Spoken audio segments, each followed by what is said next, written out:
My mother-in-law secretly canceled my wedding. My son deserves someone better. The next day changed everything. I'm sorry, Mrs. Winters, but I'm just confirming the cancellation of the floral arrangements for the 17th. You requested a refund of the deposit yesterday. I felt my stomach drop as I held the phone. I hadn't canceled anything, let alone the meticulously planned floral arrangements for my wedding, which was just 3 weeks away. There must be some mistake, I replied, trying to stay calm. I didn't cancel anything. An uncomfortable silence followed on the other end of the line.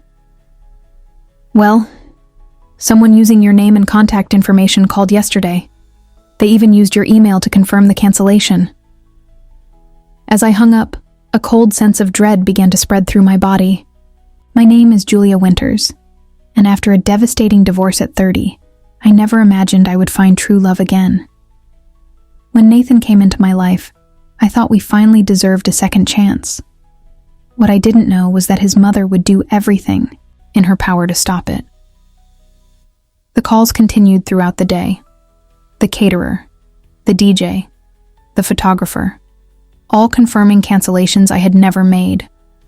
With each call, my initial confusion turned into a disturbing realization. Someone was sabotaging my wedding. It was the call from the venue manager that finally confirmed my suspicions. Mrs. Winters, I'm calling about the refund of the deposit.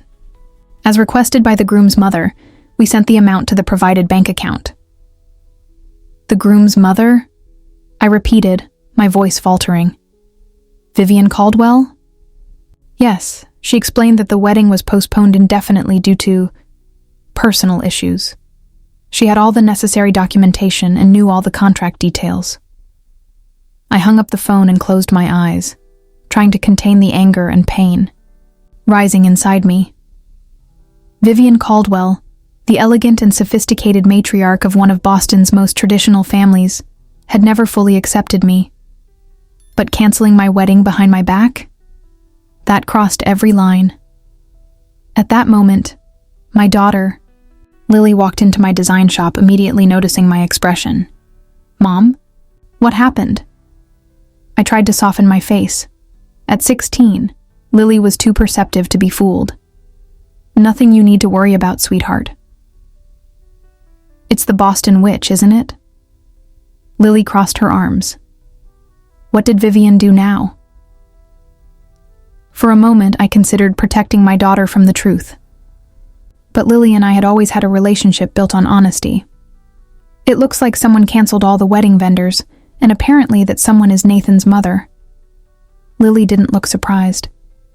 That woman never fooled me. She's been trying to sabotage you two from the start. While driving home that night, I mentally reviewed the past 2 years.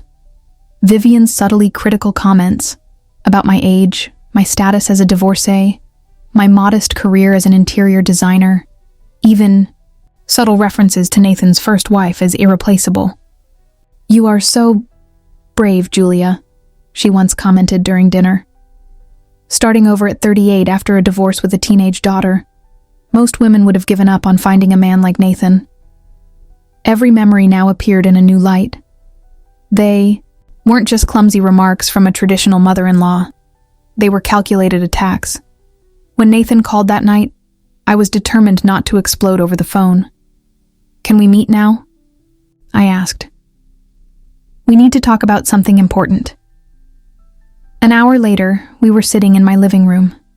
Nathan, with that reassuring presence that had captivated me from the start.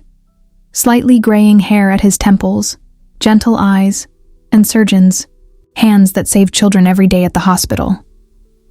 Someone canceled our wedding, he said directly. All the vendors, the venue, everything. And that someone was your mother. Nathan's expression shifted from concern to confusion. That doesn't make sense, Julia. Mom wouldn't do that. The venue manager confirmed it, Nathan. She used my name to cancel the other vendors, but used her own to request a refund of the deposit. Nathan shook his head, that familiar look of denial forming on his face. There must be some misunderstanding. Mom only wants the wedding to be perfect. She was probably just trying to help. That ambivalent reaction, always trying to appease both sides, was a pattern that deeply frustrated me. I loved Nathan for his conciliatory nature, but sometimes I wished he could clearly see his mother's manipulations. Help? Canceling our wedding without consulting us?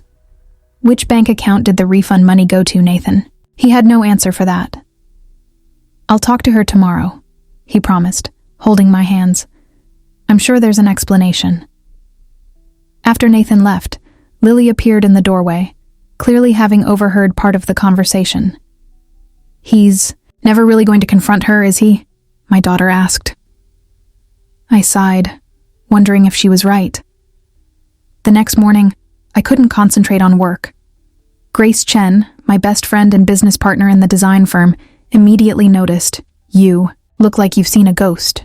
What happened?" After explaining the situation, Grace let out a string of Mandarin expletives that needed no translation. "You need to confront her directly," Grace said.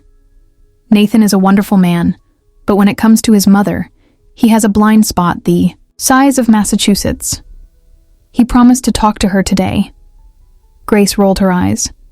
"And you think she'll admit anything? That woman is slipperier than an eel in oil." She was right.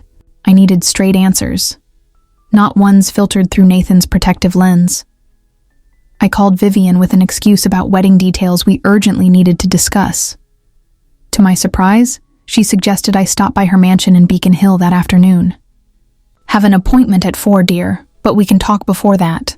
The Caldwell mansion was exactly as expected, an impressive Georgian-style building with a prime view of Boston, decorated with antiques and family portraits that dated back generations. It was a constant reminder that the Caldwells weren't just rich, they were old money.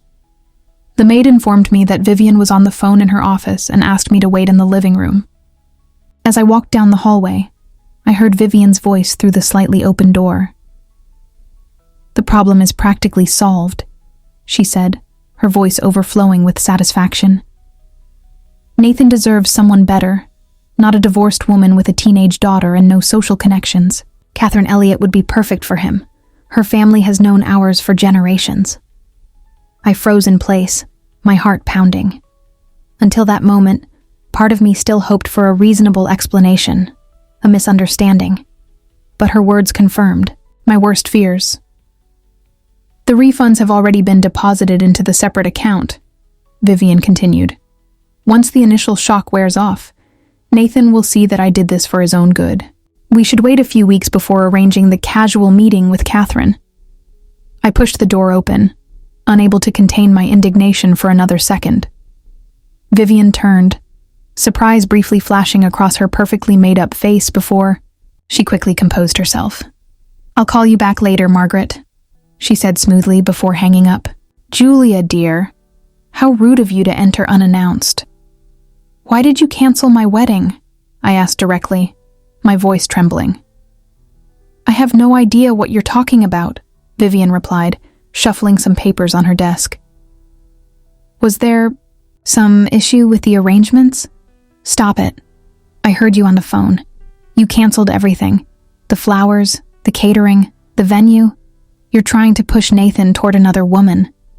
Vivian sighed, as if dealing with a difficult child. "Eavesdropping is in very poor taste, Julia."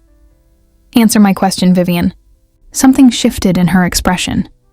The mask of aristocratic politeness slipped, revealing a calculated coldness she had never shown so openly before. "Let's be honest, dear. You were never going to fit into our family. Nathan needs someone who understands our traditions, our legacy. You're suitable for an affair, perhaps, but not to be a Caldwell. He'll thank me eventually." Her words hit me like a slap. "You have no right—" "I have every right," Vivian interrupted, rising to her feet. "The Caldwells have upheld a certain standard for generations. My son may be temporarily blinded by whatever he sees in you, but it's my responsibility to protect our family. I demand that you call Nathan right now and confess what you've done," I said, struggling to keep my composure. Vivian smiled. That cold, assured smile that had surely intimidated countless people over the years. He'll believe my version, not yours. He always has. She glanced at her elegant wristwatch. By the way, I've arranged a dinner with Nathan and Catherine for tomorrow night.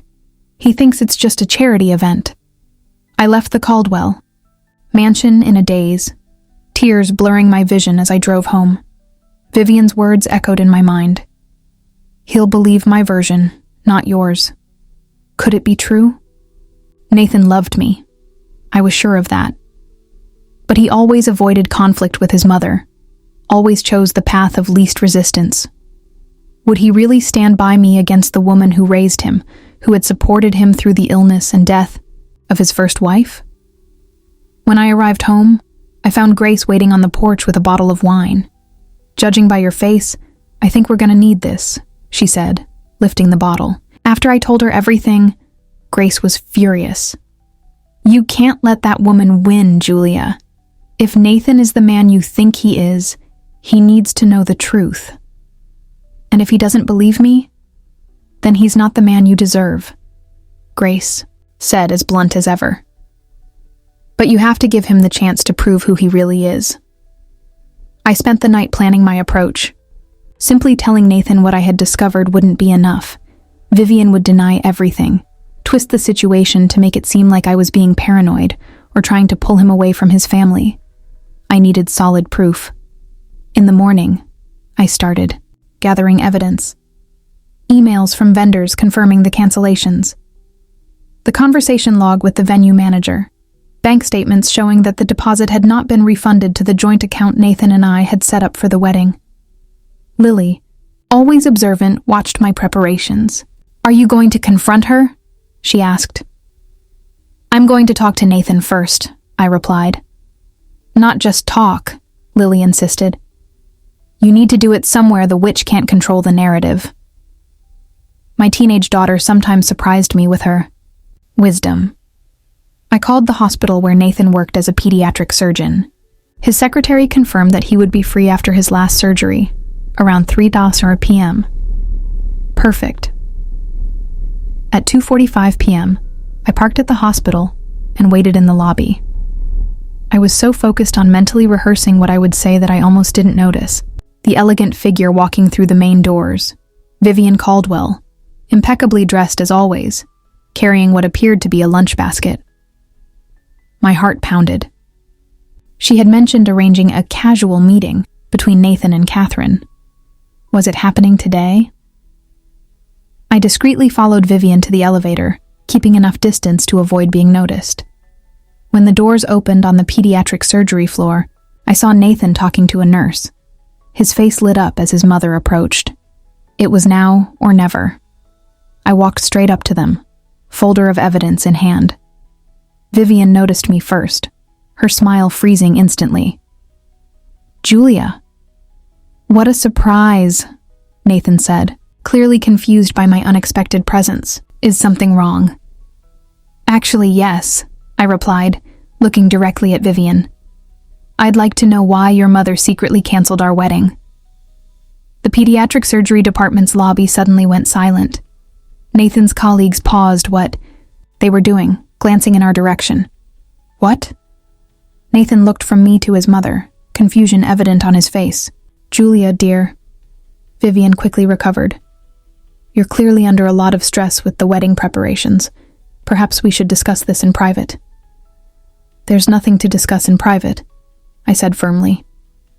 You canceled all our wedding. Vendors using my name. You requested the venue deposit refund to an account that isn't ours. Nathan looked stunned.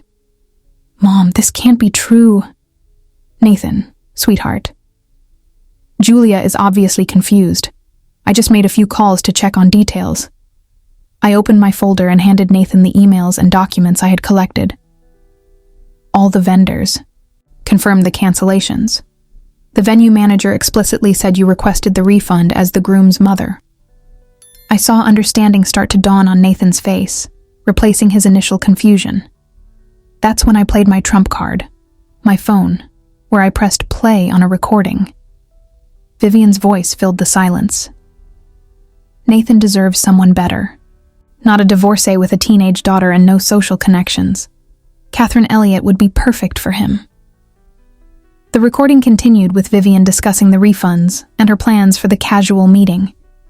I hadn't recorded our confrontation at the mansion. That would have been illegal. But Lily, my sharp-witted daughter, had secretly recorded Vivian during our last family visit, when the Caldwell matriarch had been talking on the phone in the garden, assuming she was alone. Nathan's face shifted from shock to pain, and finally, to something I had never seen directed at his mother, pure rage. "How could you do this?" he asked, his voice trembling. "Julia is the woman I chose, the woman Emma and I chose for our family." Vivian, realizing that her position was rapidly crumbling, changed tactics. Tears, ones I suspected were calculated, began to form in her eyes. Everything I did was for you. Your first wife is barely in her grave, and you're already replacing her with someone who doesn't even share our values. What would your father say? It was a low blow, using both the memory of Nathan's late wife and his deceased father against him. I saw Nathan waver for a moment, pain crossing his face. But then something unexpected happened. I watched his spine straighten, his shoulders square. When he spoke, his voice was low but undeniably firm. "Dad would tell me to follow my heart, not your social ambitions. From now on, you have a choice. Accept Julia as my wife, or don't be a part of our lives." The ultimatum hung in the air like thunder.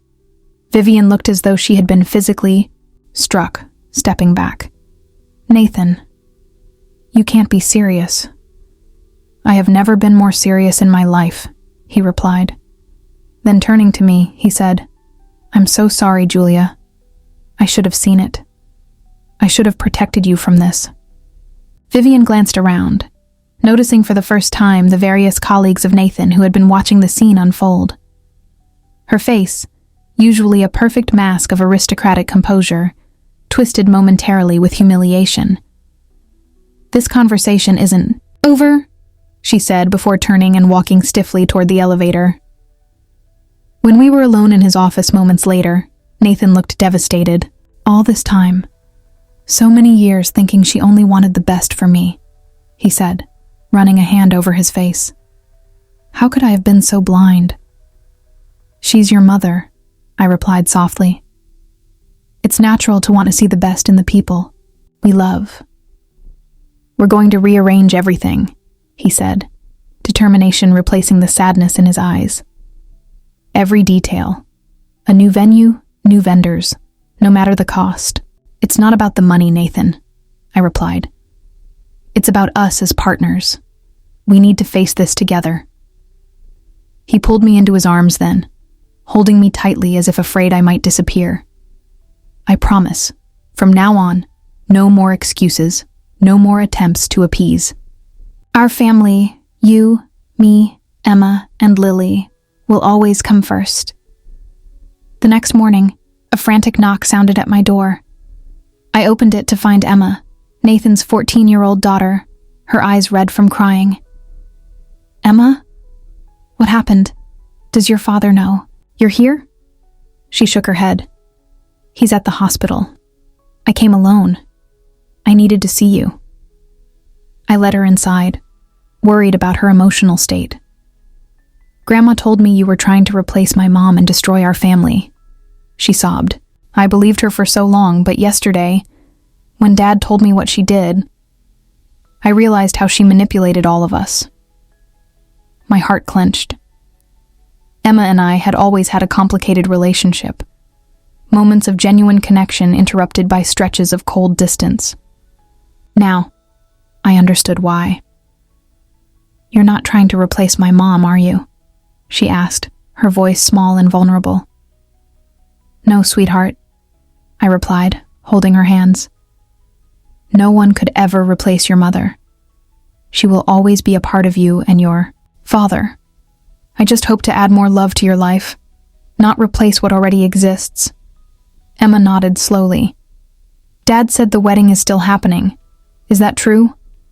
If you're okay with it, I answered honestly. To my surprise, she hugged me. The first real hug we had ever shared. I want Dad to be happy again. And I think you make him happy. Lily found us like that. And after overcoming her initial surprise, she joined the conversation.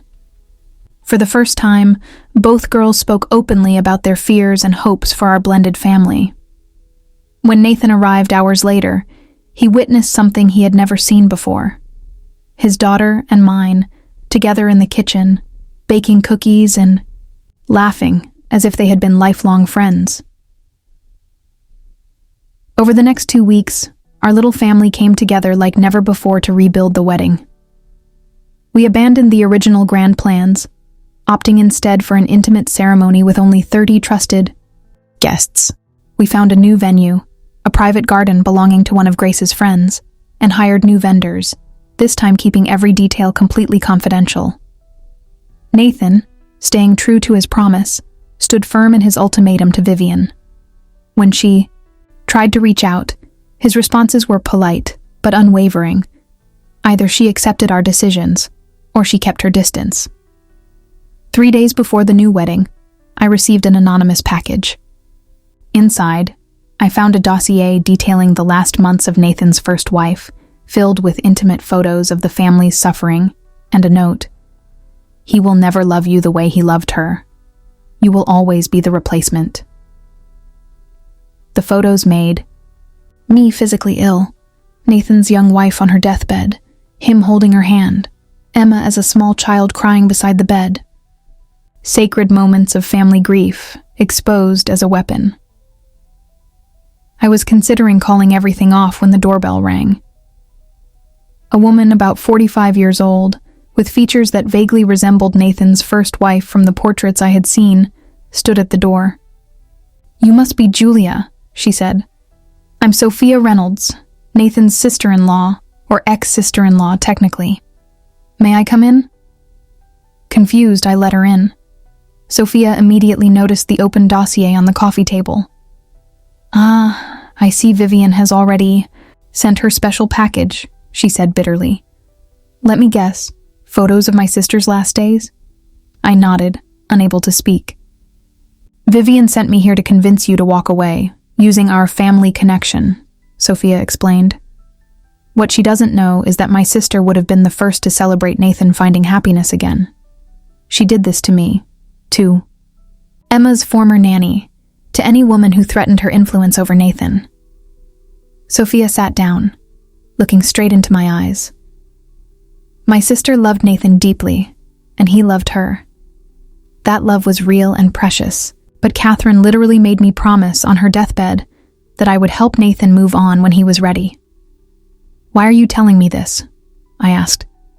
"Because you deserve to know the truth. And because, unlike what Vivian thinks, I'm not her puppet." Sophia gave a sad smile. "Nathan deserves to be happy again. Emma deserves a loving family. And you don't deserve to live under the shadow of a twisted story." On the day of the wedding, as I was getting ready in the small gazebo that served as the bridal room, Lily came running in. "Mom, she's here." "Who?" "Vivian. She just arrived." My stomach twisted into a knot. Was she planning to make a scene? To destroy our ceremony at the last moment? With my heart pounding, I stepped outside to confront her before she could cause any damage. I found her standing alone at the edge of the garden, watching the final preparations. When she saw me, her expression didn't hold the usual arrogance or disdain, but something I had never seen on her face before: defeat. "My son canceled my access to the family accounts yesterday," she said without preamble. "In 40 years of marriage to my husband, I have never felt so powerless. Maybe you're stronger than I thought." It wasn't exactly an apology, but I recognized it for what it was. A white flag. "This wedding is happening, Vivian," I replied, calmly. "The only choice you have is whether you'll be sitting in the front row or completely absent from our lives." She lifted her chin, a last glimpse of her old pride. Don't bother assigning me a seat. I only came to deliver this." She held out an envelope. Inside, I found a check for the exact amount of the deposits lost from the original wedding. "It's not an apology," Vivian said. "Consider it an investment in the future of the Caldwell family." With that, she turned to leave. "Vivian," I called. She stopped but didn't turn around. "There's a place for you in this family if you truly want to be a part of it, not as a controller, but as a member." She gave a barely perceptible nod before walking away. The ceremony felt even more meaningful because of the obstacles we had overcome. Emma stood by my side through the preparations, helping with my dress and flowers as if we had been family for years, not just months. Lily helped Nathan with his tie, the two of them sharing a joke that made them smile. During our vows, Nathan included a promise that brought tears to my eyes. "I vow that our family, you, me, Emma, and Lily, will always come first, above any other influence or expectation."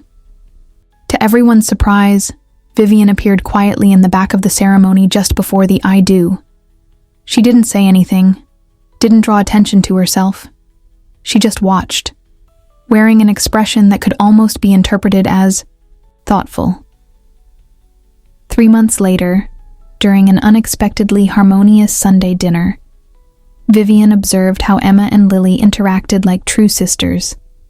As I served dessert, she muttered softly, almost to herself, "Maybe I was wrong. You do make a beautiful family." I smiled, not with triumph, but with understanding. The fear of losing the ones we love can make us do terrible things, Vivian. Believe me, I learned that in my first marriage. The difference is in what we choose to do afterward. As I looked around the table, Nathan, the girls, even Vivian, trying in her imperfect way to be part of our circle, I reflected on our journey. Sometimes, the greatest threats to love aren't strangers, but those who believe they're protecting the people we love. The real test isn't avoiding these obstacles, but choosing how we overcome them together. And in the end, our family wasn't weakened by Vivian's interference. It was strengthened by our collective refusal to let anyone, even with the best intentions, dictate our future. The day after the confrontation at the hospital truly changed. Everything. Not just our wedding plans, but the way we would face challenges as a united family from then on.